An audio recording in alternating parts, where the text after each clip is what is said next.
hiring people, and I was not particularly, I think I wasn't particularly good at hiring people, and I was not particularly good at managing them.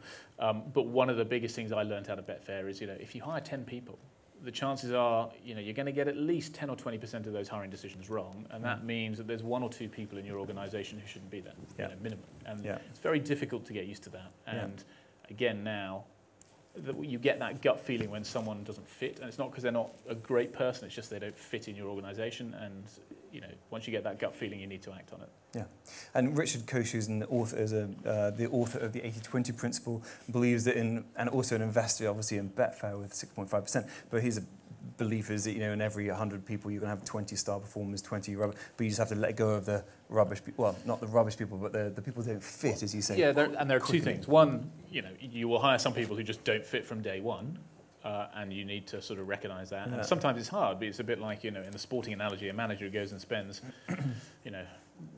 tens of millions of pounds on a striker who doesn't then score goals. Do you sit there and say, I've got that wrong? I'm a Chelsea fan, so I know all about that. But and sometimes you just got to say, look, that was a bad mistake. I've got to cut it. Yeah. The other one, and I think this is a harder one, is you are surrounded by people who are fabulous, who've done a brilliant job for you. But as the organisation grows and grows and grows, they reach their ceiling and they're not the right people to take it forward. That's a much harder one, because 6 months ago you were saying, these people are the best people, I couldn't have a better team. And now you're saying, actually, I'm beginning to think that maybe I've got to upgrade. And that's a tough realisation. Again, one that it took me a long time to get my head around. How do you manage that if you've got a department head that was great at this stage of the business and then not so great? You just have to... again, a much overused phrase, but great people will hire people who are better than them, and will bring, and they will sort of stretch themselves. Average people will hire people who are worse than them to make themselves look good.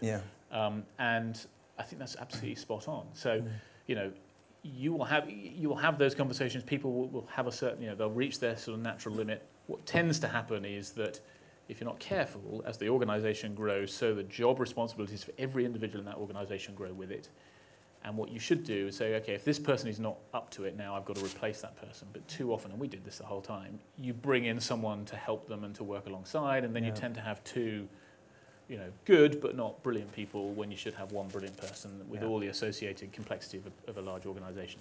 What I also find is that every time you speak to someone and have that conversation, it's never a surprise.